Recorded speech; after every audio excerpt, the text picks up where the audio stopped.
लखनऊ शहर के दिल में गोमती नदी के किनारे एक ऐतिहासिक इमारत खामोशी से खड़ी है, जिसका नाम रेसिडेंसी है।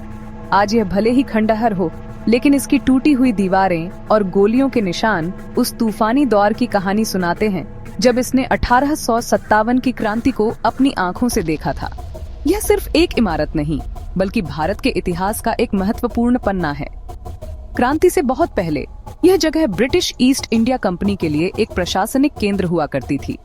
यहाँ ब्रिटिश रेजिडेंट, जो अवध के नवाब के दरबार में कंपनी का प्रतिनिधि होता था, अपने अधिकारियों और कर्मचारियों के साथ रहता था।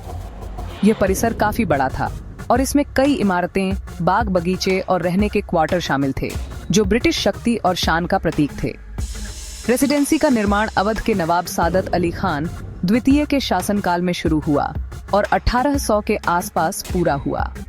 यह लखनऊ के उस हिस्से में स्थित है जो उस समय शहर का एक महत्वपूर्ण इलाका माना जाता था। यहाँ से ब्रिटिश रेजिडेंट नवाब के दरबार की गतिविधियों पर कड़ी नजर रखता था और कंपनी के हितों को सुरक्षित करता था। धीरे धीरे यह जगह लखनऊ में ब्रिटिश समुदाय का केंद्र बन गई। यहाँ चर्च, बिलियर्ड रूम, लाइब्रेरी और एक बड़ा बैंक्वेट हॉल भी था, जहाँ अक्सर पार्टियां और समारोह होते थे। यह परिसर ब्रिटिश अधिकारियों और उनके परिवारों के लिए एक छोटे से इंग्लैंड जैसा था, जो उन्हें अपनी मातृभूमि की याद दिलाता था और भारतीय माहौल में भी उन्हें एक आरामदायक जीवन प्रदान करता था। इसकी वास्तुकला में यूरोपीय और भारतीय शैलियों का एक अनूठा मिश्रण देखने को मिलता है, जो उस दौर के सांस्कृतिक आदान प्रदान को दर्शाता है। बड़ी बड़ी खिड़कियां, ऊंचे खंभे और चौड़े बरामदे इसे एक शाही रूप देते थे। रेसिडेंसी परिसर में मुख्य इमारत के अलावा एक अस्पताल, एक ट्रेजरी और सैनिकों के लिए बैरक भी थे। ये एक तरह से एक छोटा किला था, जो अपनी सुरक्षा के लिए भी जाना जाता था। 1857 से पहले यहाँ का जीवन काफी शांत और व्यवस्थित था। किसी ने कभी सोचा भी नहीं था कि यह खूबसूरत और शांत जगह जल्द ही भारत के इतिहास के सबसे भयानक संघर्षों में से एक का केंद्र बन जाएगी और इसकी दीवारें वीरता और बलिदान की कहानियों से गूंज उठेंगी। 1856 में जब लॉर्ड डलहौजी ने अवध पर कुशासन का आरोप लगाकर उसे ब्रिटिश साम्राज्य में मिला लिया, तो लखनऊ के लोगों और सिपाहियों में गुस्सा भर गया।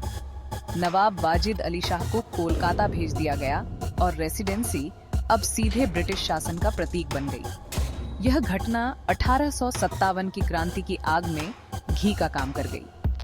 जो रेसिडेंसी कभी दोस्ती और कूटनीति का केंद्र हुआ करती थी, वह अब भारतीय लोगों की नजरों में गुलामी और अपमान का प्रतीक बन गई।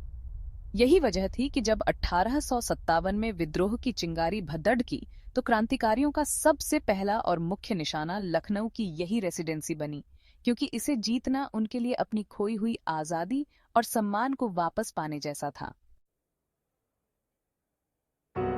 मई 1857 में जब मेरठ से शुरू हुई क्रांति की आग पूरे उत्तर भारत में फैल गई, तो लखनऊ भी इसकी चपेट में आ गया। 30 मई 1857 को भारतीय सिपाहियों ने लखनऊ में विद्रोह का बिगुल फूंक दिया। शहर में मौजूद ब्रिटिश अधिकारी, उनके परिवार और कुछ वफादार भारतीय सैनिक अपनी जान बचाने के लिए रेसिडेंसी परिसर में इकट्ठा हो गए। उस समय रेसिडेंसी के chief commissioner sir Henry Lawrence थे, जो एक दूरदर्शी नेता थे। उन्होंने खतरे को पहले ही भांप लिया था और रेसिडेंसी की किलेबंदी शुरू कर दी थी। उन्होंने परिसर के चारों ओर खाइयां खुदवाईं, दीवारों को मजबूत किया और भारी मात्रा में गोला बारूद और खाने पीने का सामान जमा कर लिया था, ताकि एक लंबी लड़ाई लड़ी जा सके। 1 जुलाई 1857 को भारतीय क्रांतिकारियों ने रेसिडेंसी को चारों ओर से घेर लिया और इसी के साथ लखनऊ की ऐतिहासिक घेराबंदी शुरू हुई। यह घेराबंदी लगभग 147 दिनों तक चली और यह 1857 की क्रांति के सबसे लंबे और भीषण संघर्षों में से एक मानी जाती है। क्रांतिकारियों की सेना में अवध के सैनिक, तालुकदार और आम लोग शामिल थे, जो बेगम हजरत महल के नेतृत्व में LDDDH रहे थे। वे रेसिडेंसी पर लगातार तोपों और बंदूकों से हमला करते रहे। उनकी कोशिश थी कि किसी भी तरह से अंग्रेजों को आत्मसमर्पण करने पर मजबूर कर दिया जाए। घेराबंदी के शुरुआती दिनों में ही 2 जुलाई को एक तोप का गोला लगने से सर हेनरी लॉरेंस बुरी तरह घायल हो गए और 2 दिन बाद उनकी मृत्यु हो गई, जो अंदर फंसे लोगों के लिए एक बहुत बड़ा झटका था। सर हेनरी लॉरेंस की मृत्यु के बाद कमान कर्नल जॉन इंग्लिस ने संभाली और उन्होंने बड़ी बहादुरी से क्रांतिकारियों का सामना किया। अंदर फंसे लगभग 3000 लोगों, जिनमें सैनिक, नागरिक, महिलाएं और बच्चे शामिल थे, ने मिलकर इस घेराबंदी का सामना किया। क्रांतिकारियों ने कई बार दीवारों को तोड़कर अंदर घुसने की कोशिश की, लेकिन हर बार उन्हें नाकाम कर दिया गया। उन्होंने सुरंगें खोदकर दीवारों के नीचे बारूद बिछाने की भी कोशिश की, लेकिन रेसिडेंसी के रक्षकों ने भी जवाबी सुरंगें खोदकर उनके मंसूबों को नाकाम कर दिया। ये लड़ाई सिर्फ बंदूकों और तोपों की नहीं थी, बल्कि यह हिम्मत, धैर्य और जीवित रहने की इच्छा शक्ति की भी लड़ाई थी, जिसमें दोनों ही पक्ष अपनी पूरी ताकत झोंक रहे थे। सितंबर 1857 में सर हेनरी हैवलॉक और सर जेम्स आउट्रम के नेतृत्व में एक ब्रिटिश सेना मदद के लिए लखनऊ पहुंची। उन्होंने क्रांतिकारियों की घेराबंदी को तोड़कर रेसिडेंसी में प्रवेश तो कर लिया, लेकिन वे अंदर फंसे लोगों को बाहर निकालने में सफल नहीं हो सके, क्योंकि क्रांतिकारियों की संख्या बहुत अधिक थी। इसके बजाय वे भी रेसिडेंसी में ही फंस गए और घेराबंदी जारी रही। अंत में नवंबर 1857 में भारत के नए commander in chief sir Colin Campbell एक विशाल सेना के साथ लखनऊ पहुंचे। उन्होंने एक बड़ेडी और निर्णायक लड़ाई और आखिरकार रेसिडेंसी में फंसे लोगों को सुरक्षित बाहर निकाला। इस तरह लखनऊ की यह ऐतिहासिक घेराबंदी समाप्त हुई, लेकिन इसने अपने पीछे अनगिनत कहानियां छोड़ दी। घेराबंदी के दौरान रेसिडेंसी के अंदर का जीवन किसी नरक से कम नहीं था। लगभग 3000 लोग, जिनमें ब्रिटिश अधिकारी, उनके परिवार, बच्चे और लगभग 700 वफादार भारतीय सैनिक शामिल थे, एक सीमित क्षेत्र में कैद होकर रह गए थे। हर पल मौत का साया मंडराता रहता था। क्रांतिकारियों की तोपों के गोले और गोलियां दिन रात दीवारों से टकराती थीं, जिससे कोई भी जगह सुरक्षित नहीं थी। लोगों को तहखानों और मोटी दीवारों वाले कमरों में शरण लेनी पड़ती थी, जहां हवा और रोशनी की भी कमी थी। हर दिन की शुरुआत एक नई चुनौती के साथ होती थी और हर रात इस डर में कटती थी कि शायद यह उनकी आखिरी रात हो। लेकिन इन मुश्किलों के बावजूद उन्होंने हिम्मत नहीं हारी।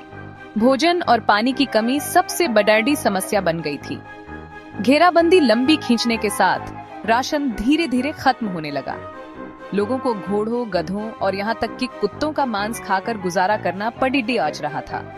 साफ पानी मिलना लगभग असंभव था और गंदा पानी पीने से हैजा और पेचिश जैसी बीमारियां फैलने लगी।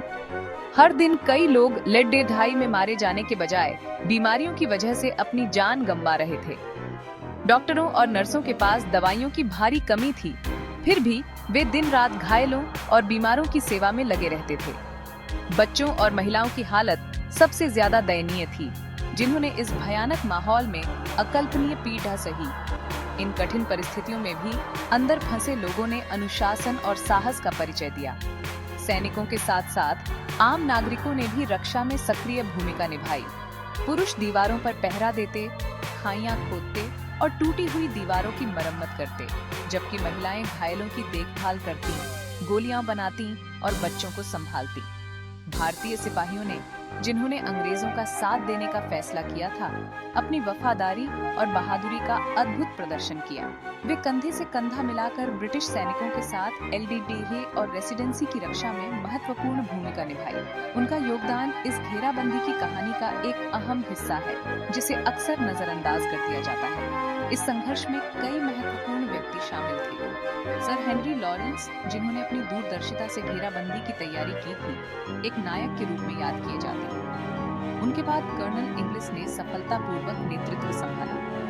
भारतीय पक्ष में बेगम हजरत महल एक शक्तिशाली नेता के रूप में उभरी, जिन्होंने अपने बेटे नरगिस कादिर को अवध का नवाब घोषित कर अंग्रेजों के खिलाफ संघर्ष का नेतृत्व किया। उनके साथ राजा जयलाल सिंह और कई अन्य तालुकदार भी थे, जिन्होंने इस लड़ाई में अपना सब कुछ दांव पर लगा दिया था। यह घेराबंदी केवल दो सेनाओं के बीच की लड़ाई नहीं थी, बल्कि यह दो अलग-अलग विचारधाराओं, संस्कृतियों और सपनों का टकराव था, जिसने भारत के भविष्य की दिशा तय की। लखनऊ की घेराबंदी समाप्त होने के बाद रेसिडेंसी फिर कभी पहले जैसी नहीं हो सकी। युद्ध की समाप्ति पर अंग्रेजों ने फैसला किया कि इस परिसर को उसी टूटी फूटी हालत में संरक्षित किया जाएगा, जैसा कि यह घेराबंदी के बाद था। उन्होंने इसे उन ब्रिटिश सैनिकों और नागरिकों के सम्मान में एक स्मारक के रूप में बनाए रखने का निर्णय लिया। जिन्होंने इस घेराबंदी के दौरान अपनी जान गंवाई थी। आज भी जब आप रेसिडेंसी जाते हैं तो आपको इसकी दीवारों पर तोप के गोलों और गोलियों के गहरे निशान साफ दिखाई देते हैं। ये निशान उस भयानक संघर्ष की खामोश गवाही देते हैं और देखने वालों को 1857 के उस दौर में वापस ले जाते हैं जब यह जगह युद्ध का मैदान बनी हुई थी। आज रेसिडेंसी भारतीय पुरातत्व सर्वेक्षण द्वारा संरक्षित एक महत्वपूर्ण ऐतिहासिक स्थल है। यह लखनऊ आने वाले पर्यटकों और इतिहास प्रेमियों के लिए एक प्रमुख आकर्षण का केंद्र है। यहाँ एक संग्रहालय भी है जिसमें घेराबंदी से जुड़ी तस्वीरें, पेंटिंग, दस्तावेज और उस समय के हथियार प्रदर्शित किए गए हैं। यह संग्रहालय आगंतुकों को उस दौर के जीवन और संघर्ष को बेहतर ढंग से समझने में मदद करता है। परिसर के अंदर एक पुराना कब्रिस्तान भी है जहां सर हेनरी लॉरेंस सहित लगभग 2000 लोगों को दफनाया गया था जो इस घेराबंदी के दौरान मारे गए थे। यह कब्रिस्तान उस मानवीय त्रासदी की याद दिलाता है जो इस संघर्ष के कारण हुई थी। रेसिडेंसी का महत्व केवल एक पर्यटक स्थल के रूप में नहीं है, बल्कि यह भारत के स्वतंत्रता संग्राम के एक महत्वपूर्ण अध्याय का प्रतीक है। यह हमें उन अनगिनत भारतीय क्रांतिकारियों के साहस और बलिदान की भी याद दिलाता है जिन्होंने अपनी मातृभूमि की आजादी के लिए अंग्रेजों के खिलाफ एक शक्तिशाली लड़ाई लड़ी थी। यह स्थान हमें सिखाता है कि आजादी कितनी कीमती है और इसे हासिल करने के लिए हमारे पूर्वजों ने कितनी बीडीडीडी कीमत चुकाई है। यह हमें ब्रिटिश साम्राज्यवाद के क्रूर चेहरे को भी दिखाता है और उस दौर की जटिलताओं को समझने में मदद करता है जब वफादारी और विद्रोह के मायने हर व्यक्ति के लिए अलग अलग थे। अंत में लखनऊ की रेसिडेंसी सिर्फ ईंट और गारे का एक ढांचा नहीं है, बल्कि यह समय की एक ऐसी खिड़की है जिससे हम अपने अतीत में झांक सकते हैं। जब आप इसकी टूटी मेहराबों के नीचे चलते हैं और गोलियों से छलनी दीवारों को छूते हैं तो आप इतिहास की धड़कनों को महसूस कर सकते हैं। यह स्थान हमें याद दिलाता है कि इतिहास केवल किताबों में नहीं बल्कि हमारे चारों ओर मौजूद है। यह हर भारतीय के लिए एक प्रेरणा स्रोत है जो हमें अपने इतिहास को जानने, समझने और उसका सम्मान करने के लिए प्रोत्साहित करता है ताकि हम एक बेहतर भविष्य का निर्माण कर सकें।